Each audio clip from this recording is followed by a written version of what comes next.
Demand का shift, movement और elasticity को रिवाइज कर लेते हैं।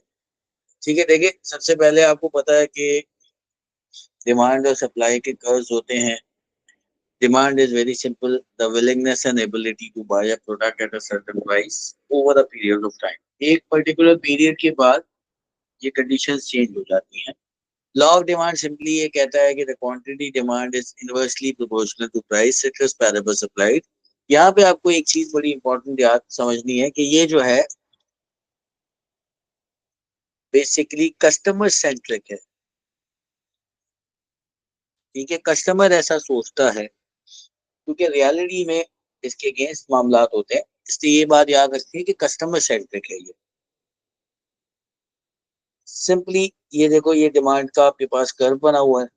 इसके बाद एक चीज होती है मार्केट डिमांड, जिससे रिलेवेंट अक्सर क्वेश्चन आता है। मार्केट डिमांड का वर्ड, मार्केट डिमांड का मतलब ये होता है कि आपकी जो मार्केट है उसमें जो ओवरऑल लोग हैं, जितने भी उसके अंदर लोग हैं,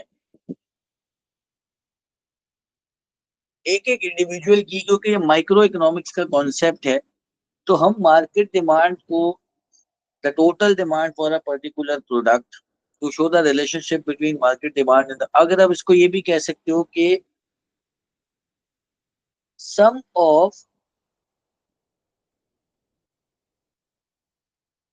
इंडिविजुअल डिमांड्स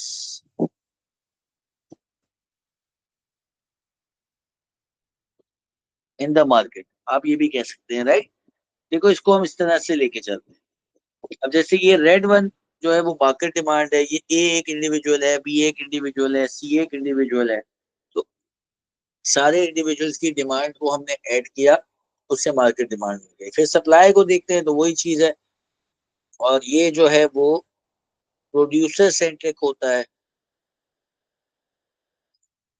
इसी तरह जैसे डिमांड मार्केट डिमांड बनती है, वैसे ही हमारे पास सप्लाई मार्केट सप्लाई भी बनती है। तो आप यही कह सकते हो supply of individual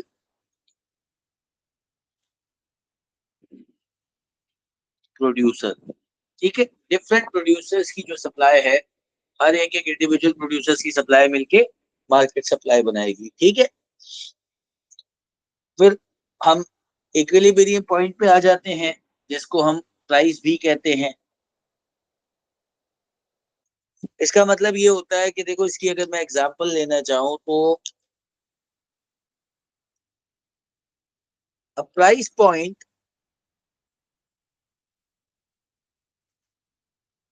where customer is willing to buy and at the same price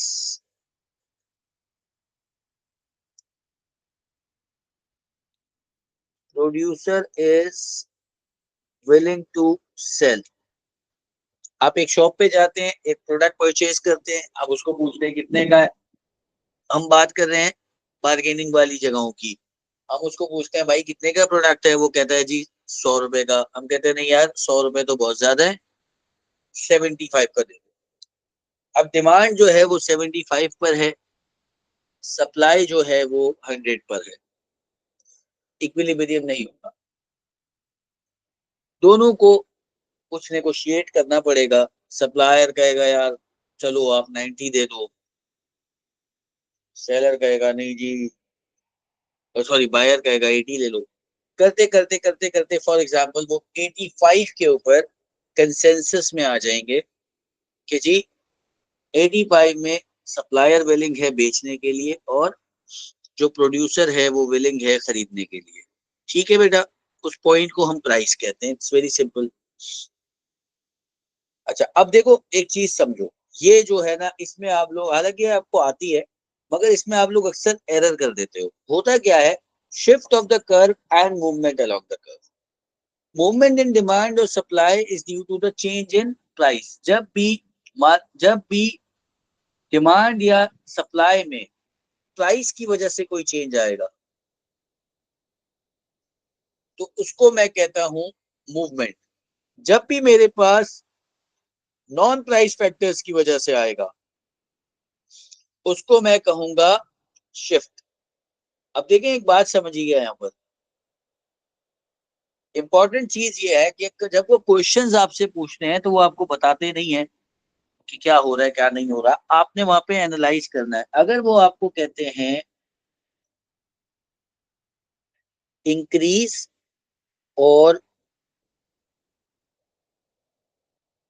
decrease in demand,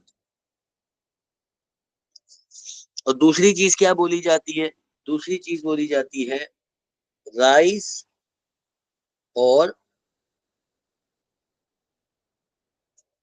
fall in demand.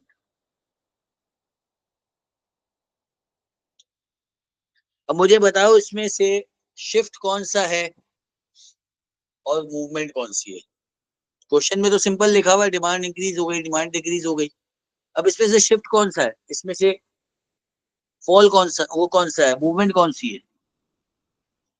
क्या इंक्रीज और राइज का एक ही मतलब है, क्योंकि इंग्लिश में तो इंक्रीज और राइज का एक ही मतलब होता है, दोनों का मतलब है बढ़ना। फॉल और डिक्रीज दोनों का मतलब है कम होना। ठीक है, अब इसमें आप डिस्टिंग्विश कैसे करेंगे, आइडिया है। सर राइज जो होती है वो एक्सटेंशन और कॉन्ट्रैक्शन, एक्सटेंशन की वजह से होती है ना। चलो ठीक है, मैं राइज को आप कहते हो तो मैं राइज को एक्सपेंशन और कॉन्ट्रैक्शन कह देता हूँ, ठीक है जी, चले और बोले। और इंक्रीज जो है वो बेसिकली शिफ्ट रिप्रेजेंट कर रहा इंक्रीज क्या कर रहा है, है, डिमांड शिफ्ट जो होता है। हाँ जी बिल्कुल। तो देखो ये बेसिकली शिफ्ट है, जब इंक्रीज और डिक्रीज आएगा तो शिफ्ट है। राइज एंड फॉल या एक्सपेंशन और कॉन्ट्रैक्शन की बात हो रही है तो वो मूवमेंट है। मूवमेंट में आप सेम कर्व बनाओगे और शिफ्ट में आप अलग कर्व बनाओगे। अब इसको थोड़ा सा मैथमेटिकली भी समझो। देखो मैथमेटिकली भी इस चीज की एक इम्प्लीकेशन है, अगर आप थोड़ा सा इसके अंदर बेसिक मैथमेटिक्स इसमें अप्लाई करोगे ना तो ये आपको मजीद इसमें क्लियर हो जाएगा कि बेसिकली जो ग्राफ के जो रूल्स हैं।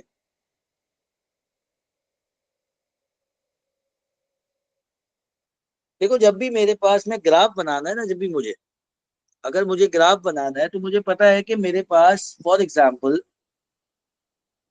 एक पॉइंट है, जैसे कि मैं एक पॉइंट लेता हूं एक्स और वाई, राइट। मैंने एक पॉइंट ले लिया एक्स और वाई, लेट सपोज ये मेरे पास 0 है, ये 1 है, ये 2 है, ये 3 है, ये 4 है और ये 5 है। ये 1 है, ये 2 है, ये 3 है, ये 4 है और ये 5 है। अब मेरे पास एक पॉइंट मैंने लेना है 3 और 4। तो ये पॉइंट कहाँ बनेगा, ये पॉइंट मेरे पास बनेगा इस जगह पे। ऐसा ही है बेटा, ऐसा ही है ना। एक्स का 3, वाई का 4। दूसरा पॉइंट मेरे पास आ रहा है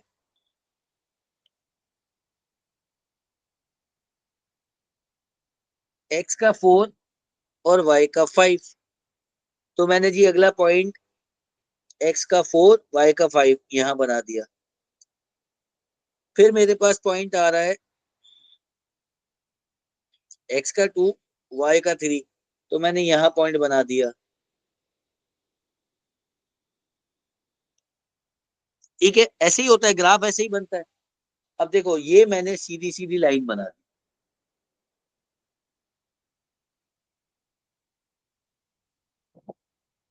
अब ये मुझे पता था, मैंने यहाँ पे लाइन खींच दी, सिंपल। अब अगर इस पॉइंट्स को मैं ऊपर नीचे करता भी हूं ना, जैसे कि जब मैं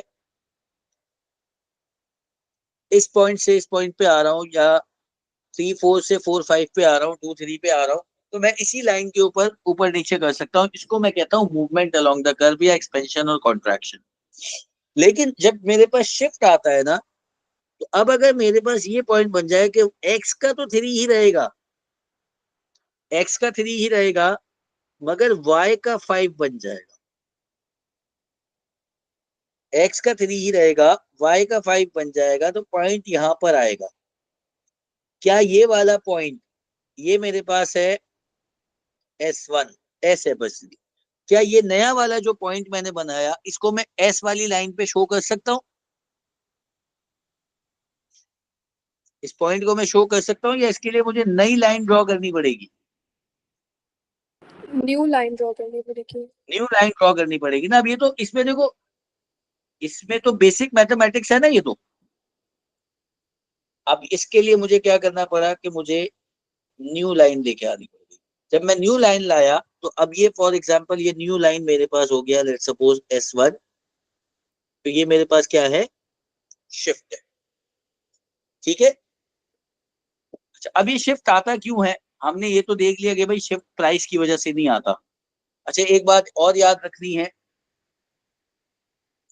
कि लेफ्ट है तो वो कम हो रहा है, राइट है तो बढ़ रहा है। अब ये देखो, ये फैक्टर्स लिखे हुए हैं जिनकी वजह से शिफ्ट आता है। सबसे पहला फैक्टर है, डिमांड की बात करेंगे पहले हम, टेस्ट एंड प्रेफरेंसेस। एक चीज की प्राइस वही है, जैसे कि रमजान अप्रोच हो रहा है, रमजान अप्रोच हुआ तो रमजान के अप्रोच में आपको पता है कि जब शाबान का महीना होता है, एक महीना पहले रमजान का, या इवन रमजान की बात करें आप, तो जो कुकिंग ऑयल है उसकी डिमांड बढ़ जाती है, क्योंकि फ्राई वगैरह लोग ज्यादा यूज करते हैं, ठीक है। प्राइस उतनी है, डिमांड बढ़ जाती है। फिर अवेयरनेस, एक चीज की, अब जैसे कि अभी आप देखें कि जो कोका कोला या KFC वट एवर लोग अपनी अपनी सोच है, जो डिमांड जो बाइकआउट करता है, ठीक है, बट एक बड़ी मैसिव, बहुत बड़ी पॉपुलेशन बाइकआउट कर रही है, तो आप उसको अवेयरनेस की उसमें ले सकते हैं। हो सकता है कि कल उनको जब ये समझ में आए कि भाई बाइकआउट से कुछ नहीं हो रहा, और इवन KFC की अगर मैं बात करूं तो BDS लिस्ट पे भी नहीं है, और अभी न्यू लिस्ट इन्होंने इशू की है उसमें भी KFC का नाम नहीं है। तो हो सकता है कि जी जब लोगों को ये चीज रियलाइज हो, KFC की डिमांड दोबारा बढ़ जाए। मीन वाइल, ना तो डिमांड कम होने पे ना डिमांड बढ़ने पे KFC की प्राइस में कोई चेंज नहीं आया, ठीक है। फिर इनकम, कस्टमर की इनकम चेंज हो गई। मैं अगर अपनी बात करूं, मुझे बचपन से घड़ियों का बड़ा शौक है। तो जब मेरे पास पैसे नहीं होते थे, मैं स्कूल के टाइम की बात कर रहा हूँ, आई वॉज इन ग्रेड 8। तो वन ऑफ माई कजन और एक मेरा क्लासमेट था, ये लोग बड़ी महंगी महंगी घड़ियां पहनते थे। मेरे पास उस वक्त इतने पैसे होते नहीं थे पर्सनली कि मैं इतनी महंगी घड़ी परचेज कर सकूं, क्योंकि सही है, फादर के पास होते थे बट वो देते नहीं थे। तो मैं क्या करता था कि मैं किसी न किसी तरीके से पैसे बचाता था, और जो भी मुझे पॉकेट मनी मिलती थी मैं उससे पैसे बचाता था, और एक जब एक अच्छा अमाउंट जमा हो जाता था तो जाके एक घड़ी खरीदता था। फिर क्या हुआ, ग्रेजुअली मेरी इनकम बढ़ती गई, तो पहले मैं 1000 वाली घड़ी खरीद रहा हूँ।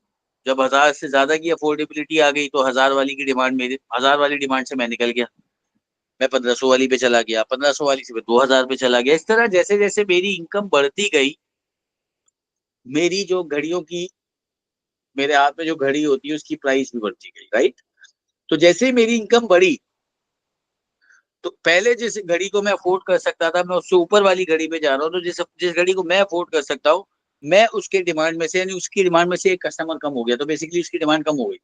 तो जैसे ही कस्टमर की इनकम बढ़ी, प्रोडक्ट की डिमांड कम हो गई।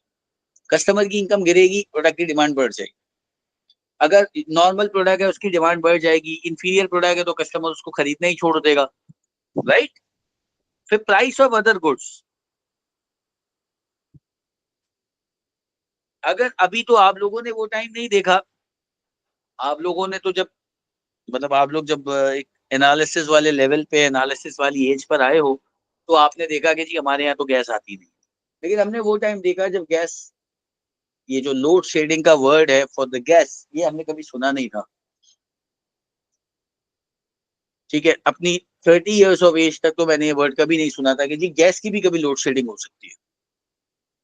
फिर हुआ ये कि आज से कुछ 10-12 साल पहले, 15 साल पहले हमारे पास बहुत गैस थी, बहुत गैस थी।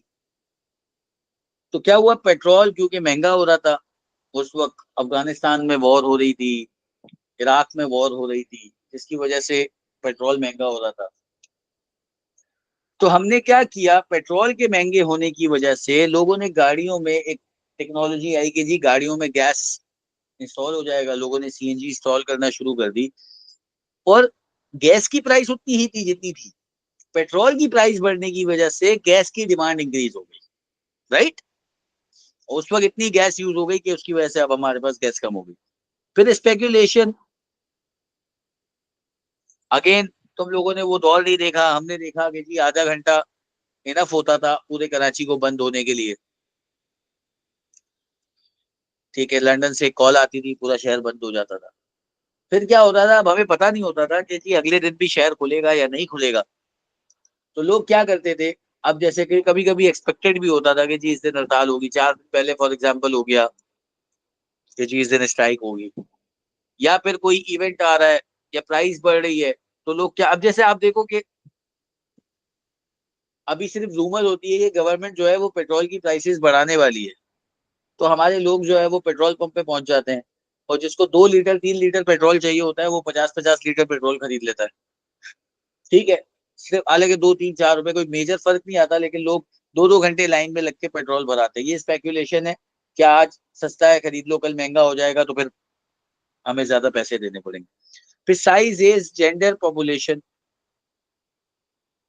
देखो एज फैक्टर, अगर एक कंट्री के अंदर फॉर एग्जांपल यंग लोग ज्यादा हैं तो वो यंग सेंट्रिक प्रोडक्ट्स को पसंद कर रहे होंगे, ज्यादा वहां पे डिमांड होगी। उस कंट्री में पॉपुलेशन स्ट्रक्चर चेंज होता है, बूढ़े लोग ज्यादा आ जाते हैं, तो वहां पे उनकी एज के रिलेटेड जो प्रोडक्ट्स होंगे वो महंगे हो जाएंगे। ठीक है बेटा, अंडरस्टूड। फिर डिस्ट्रीब्यूशन ऑफ इनकम, अगर टैक्स का सिस्टम प्रॉपर हो जाए तो गवर्नमेंट स्पेंडिंग बढ़ेगी, और कुछ ऐसे लोग जो अभी एट द मोमेंट अफोर्ड नहीं कर सकते, गवर्नमेंट उससे टैक्स लेके, आपसे टैक्स लेके उन लोगों को पैसे देगी, तो फिर वो भी उस प्रोडक्ट की डिमांड करेंगे। तो क्या होगा, गवर्नमेंट स्पेंडिंग की वजह से, डिस्ट्रीब्यूशन ऑफ इनकम की वजह से क्या होगा कि डिमांड में इंक्रीज आ सकता है या डिक्रीज भी आ सकता है, राइट। तो ये हमारे पास डिटर्मिनेंट्स हैं for shift in demand. Supply की बात करूं, कॉस्ट ऑफ प्रोडक्शन बढ़ गई या कम हो गई, रिसोर्सेज अवेलेबल हो गई या बंद हो गई, क्लाइमेट, टेक्नोलॉजी, नई टेक्नोलॉजी आ गई, पुरानी या टेक्नोलॉजी, नई टेक्नोलॉजी पे कोई बैन लग गया, अलाउ नहीं कर रहे, गवर्नमेंट ने कोई पॉलिसीज बना दी, कोई बैन्स लगा दिए, कोई बैन लिफ्ट कर लिए, गवर्नमेंट ने टैक्सेस लगा दिए या सब्सिडीज लगा दी, तो इन सब का इफेक्ट सप्लाई पे आएगा। जबकि प्राइस सप्लायर को उतनी ही मिलनी है मार्केट में, लेकिन इन चीजों की वजह से वो सप्लाई चेंज कर देगा। ठीक है, क्लियर है। अब देखो ये लिखा हुआ है यहाँ पे जी, shift to right demand grows, shift to left demand shrinks, same for supply, right. Shift supply grows तो वो राइट की तरफ जाएगा, सप्लाई श्रिंक्स वो लेफ्ट की तरफ जाएगा। अच्छा, अब आ जाए इलास्टिसिटी, जो आप लोगों को जिसमें सबसे ज्यादा प्रॉब्लम होती है डिमांड के टॉपिक में। अच्छा, हम डिमांड को समझ लेते हैं, पीईडी को समझ लेते हैं। जो पीईडी अगर समझ में आ जाता है तो पीई, इसमें कोई मसला ही नहीं हो, सेम चीज है। इलास्टिसिटी हमें बताती है responsiveness, responsiveness of quantity demanded with respect to the change in given factor that is price। अब वो गिवन फैक्टर प्राइस भी हो सकता है, जिसको हम पीईडी कहते हैं। गिवन फैक्टर कंज्यूमर इनकम भी हो सकती है, गिवन फैक्टर जो है वो प्राइस ऑफ सब्सिट्यूट भी हो सकता है। 3 इलास्टिसिटीज है बेसिकली। एक है पीईडी जो आप डायरेक्टली पढ़ते हो, एक होती है एक्ससीडी। एक्ससीडी मैंने अभी आपको ऊपर बताई कि जी गैस की पेट्रोल की प्राइस बढ़ गई तो गैस की डिमांड बढ़ गई, ये एक्ससीडी है। वाईईडी मैंने अभी आपको समझाया, कंज्यूमर इनकम। अच्छा, अब ये देखो, ये दो जो चीजें हैं, ये दो जो इलास्टिक सिटीज हैं, ये कॉज करेंगी शिफ्ट, और ये जो है ये कॉज करेगी मूवमेंट अलोंग द कर्व।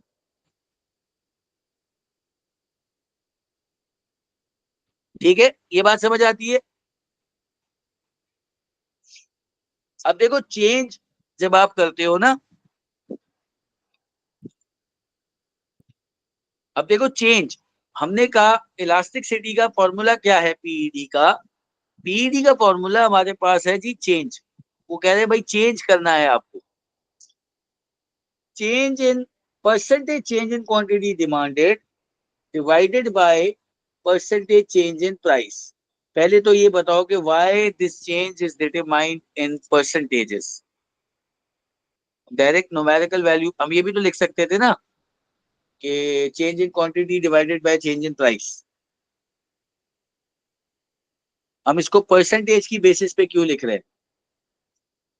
क्या रीजन हो सकता है इस बात का?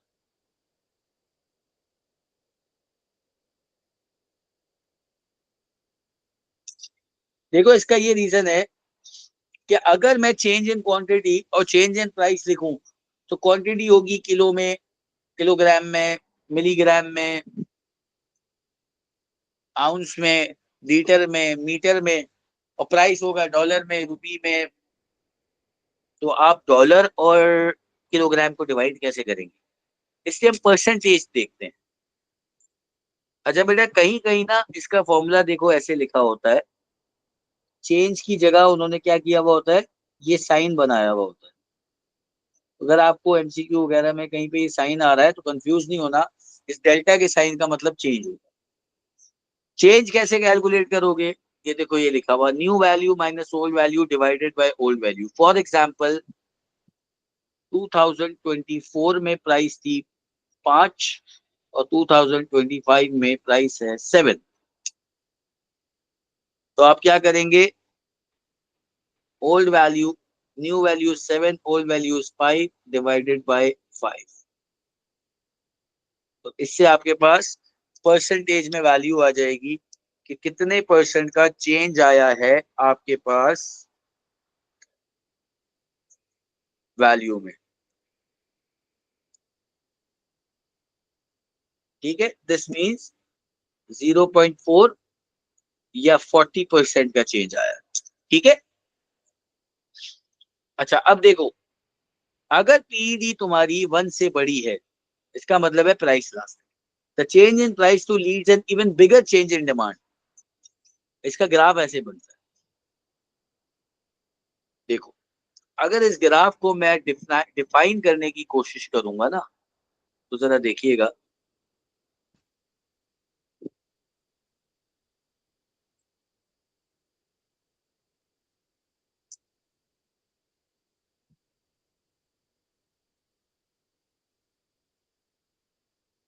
ये देखो, ये 2 पॉइंट्स हैं।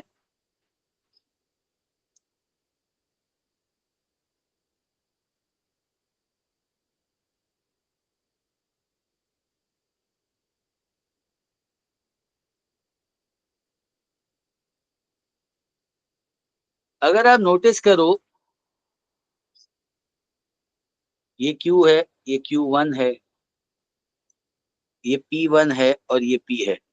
देखो P1 और P का जो डिफरेंस है, क्या वो Q1 और Q के डिफरेंस से बड़ा है या छोटा है?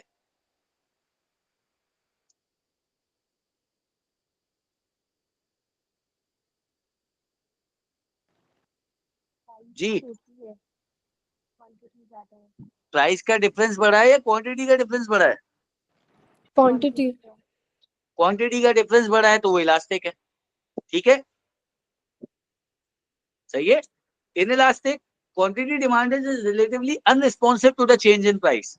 अगर यही काम जो अभी मैंने लाइन बनाने वाला किया, यही काम मैं यहां पर करूं,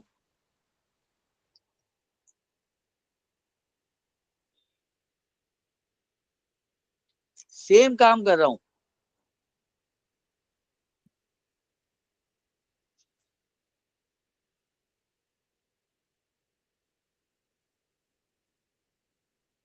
तो कभी कभी वो ग्राफ भी दे देते हैं, ग्राफ से भी आइडेंटिफाई करना होता है। या आपको अगर समझाना है, 3 मार्क्स का क्वेश्चन दे दिया, या सॉरी 4 मार्क्स वाला, तो उसमें आपको ग्राफ से समझाना।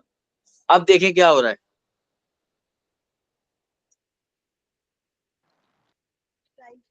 ये प्राइस है, ये P1 है, सही है। क्वांटिटी कम हो रही है, लेकिन कितनी कम हो रही है? थोड़ी सी कम हो रही है ना। प्राइस देखो ज्यादा कम हो रही है, ऐसा ही है। ये इनलास्टिक है। फिर ये यूनिटरी आ गया, इसमें सेम आएगा, इसमें सेम इफेक्ट आएगा। जितना इफेक्ट प्राइस में, उतना ही इफेक्ट डिमांड में। और इसका आंसर हमेशा 1 आएगा। अब आ जाए perfectly inelastic the quantity demanded is unchange. देखो ये आपके पास क्यू है ना, अब पी यहां पर हो, यहां पर हो, पी कहीं पे भी है, क्यू सेम है। इसका मतलब ये है परफेक्टली इन इलास्टिक, एक चीज की प्राइस 10 रुपए है और 10 रुपए के ऊपर जी 2000 की क्वांटिटी सेल होती है, आप इसकी प्राइस 1000 कर दो, लेकिन अभी भी 2000 की क्वांटिटी चेंज सेल होगी। क्या ये पॉसिबल है? ऐसा पॉसिबल है? ऐसा पॉसिबल नहीं है। इसलिए ये प्रैक्टिकली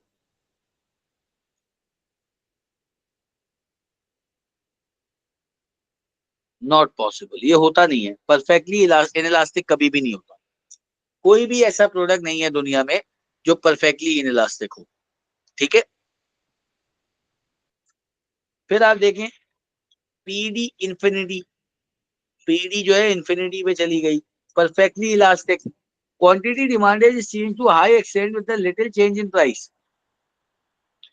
ये आपके पास पी है। देखो पी में बाजार कोई चेंज ही नहीं है, लेकिन क्वांटिटी चेंज हो गई। अभी सिर्फ बात हुई है, मार्केट में ये आवाज आई है कि हो सकता है कि प्राइस जो है वो चेंज हो जाए और लोग खरीदना ही छोड़ दें या लोग डबल खरीदना शुरू कर दें। ऐसा रियल में नहीं होता। इसलिए आपके पास परफेक्टली इलास्टिक भी नॉट प्रैक्टिकली पॉसिबल। बात समझ आई बेटा? अब देखें फैक्टर्स, देखें कि प्राइस इलास्टिसिटी के फैक्टर्स क्या हैं। अगर प्रोडक्ट बहुत ज्यादा नेसेसरी है, बहुत ही ज्यादा नेसेसिटी प्रोडक्ट है, तो वो क्या होगा, इलास्टिक या इनइलास्टिक? Inelastic. इनइलास्टिक होगा। प्रोडक्ट के सब्स्टिट्यूट्स अवेलेबल हैं तो वो इलास्टिक होगा, राइट। एडिक्टिव प्रोडक्ट है, इनइलास्टिक होगा। ठीक है ना। Proportion of income spent on the product, अगर लार्ज प्रोपोर्शन है, आप कस्टमर अपनी इनकम का बहुत लार्ज प्रोपोर्शन जो है वो एक प्रोडक्ट के ऊपर यूज खर्च कर रहा है, तो वो इलास्टिक होगा या इनइलास्टिक होगा? Elastic. क्योंकि ऑलरेडी वो बहुत ज्यादा वो कर रहा है, तो जितनी अगर प्रोपोर्शन लार्ज है तो इलास्टिक होगा, अगर प्रोपोर्शन स्मॉल है तो कस्टमर बोलेगा ठीक है यार थोड़ा सा ही तो है, इनइलास्टिक। ड्यूरेबिलिटी ऑफ गुड, देखो जितनी ज्यादा होगी ड्यूरेबिलिटी, जितनी ज्यादा होगी प्रोडक्ट उतना ही ज्यादा इन इलास्टिक होगा। अगर एक प्रोडक्ट बहुत लॉन्ग टर्म बहुत ज्यादा चलने वाला है तो फिर आप बोलते हो ठीक है इसको मैं ज्यादा प्राइस में भी परचेज कर लूंगा। फिर peak end off peak demand, मतलब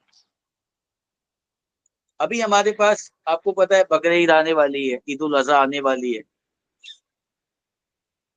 तो जो सेक्रीफाइसिंग एनिमल्स हैं उनकी डिमांड क्या हो जाएगी, पीक हो जाएगी। जब पीक डिमांड होगी तो वो इनइलास्टिक हो जाएंगे,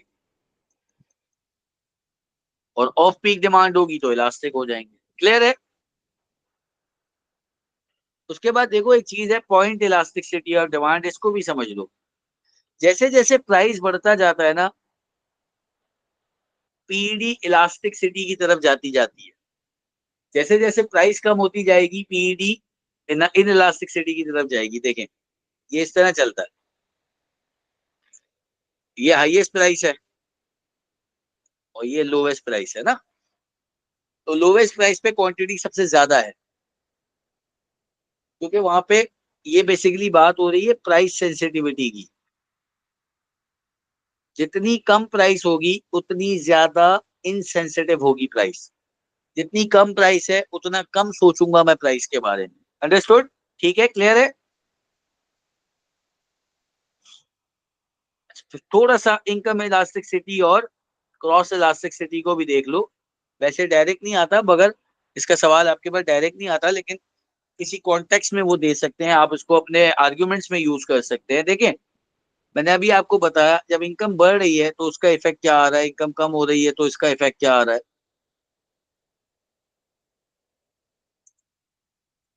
quantity percentage change in demand,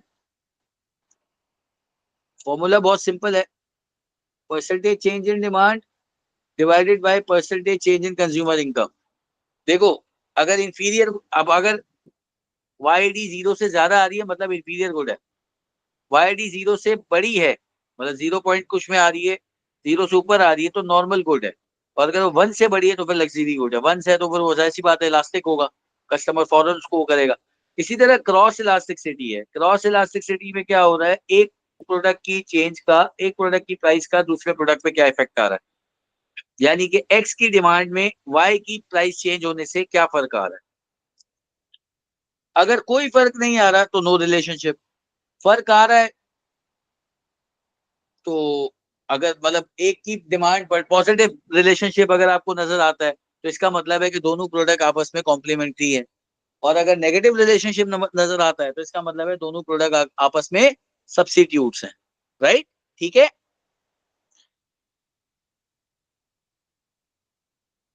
अच्छा, हमने ऊपर एक चीज देखी, हमने बात की थी factors influencing elasticity of demand.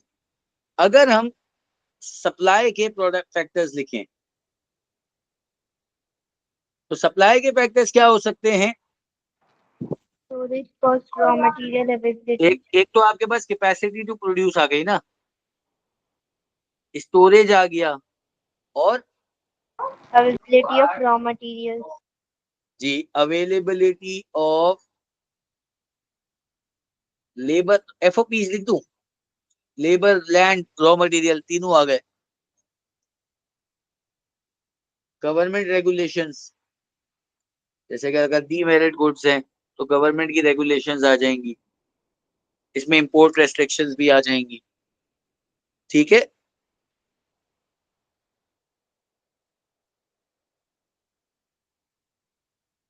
Sir storage वाले फैक्टर समझा दें। बेटा स्टोरेज वाला पार्ट ये है कि मैं प्रोडक्ट तो बना लूं लेकिन मेरे पास प्रोडक्ट रखने की जगह ही नहीं है, प्रोडक्ट रखने की जगह भी तो होनी चाहिए ना। जैसे कि फॉर एग्जांपल मुझे, अच्छा इसमें एक और चीज भी आ जाती है, पेरिशेबिलिटी भी आ जाती है। अब जैसे कि मोहर्रम आता है तो मोहर्रम में आपको पता है कि जी शरबत के लिए दूध बहुत बिकेगा, लेकिन फिर भी दूध वाले दूध नहीं मंगवा सकते क्योंकि दूध खराब हो जाएगा एक दिन में। दूसरी बात, स्टोरेज कैपेसिटी मेरे पास, अगर फॉर एग्जांपल मुझे पता है कि जी एक चीज की प्राइस आगे बहुत बढ़ने वाली है, उसकी डिमांड बहुत बढ़ने वाली है, मैं बोलता हूँ जी मैं उसको बहुत ज्यादा, जैसे कि शुगर केन की अगर मैं बात करूँ, मुझे पता है कि यार आगे शुगर केन फॉर एग्जांपल महंगा होने वाला है तो मैं ज्यादा शुगर केन मंगवा लेता हूँ, लेकिन मेरे पास उसकी स्टोरेज नहीं है, मेरे पास रखने की जगह नहीं है, तो मैं क्या करूंगा, वो तो यूजलेस हो जाएगा मेरे लिए। ठीक है,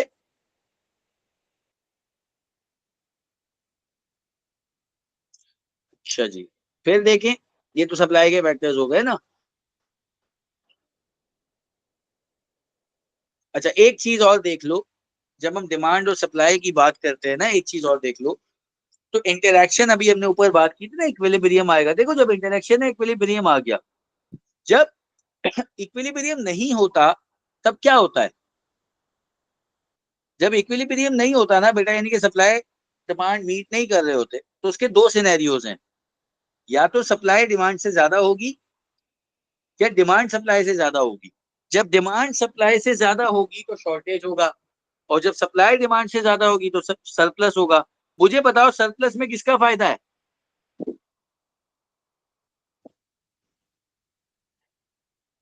सरप्लस में कंज्यूमर, जी कस्टमर या कंज्यूमर का बेनिफिट है,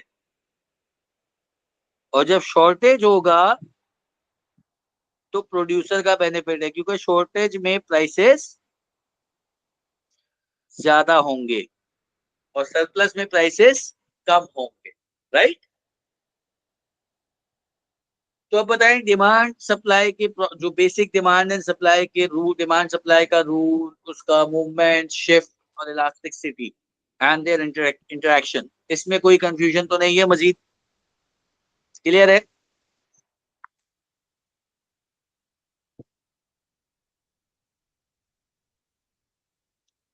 ठीक है। और कुछ टॉपिक्स, ये तो आप में से किसी ने मुझे बताया थे तो मैंने PSPD आज करवा दिया।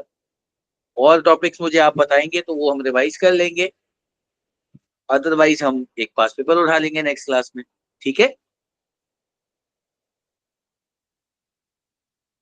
चले यहाँ पे इसको हम स्टॉप करते हैं।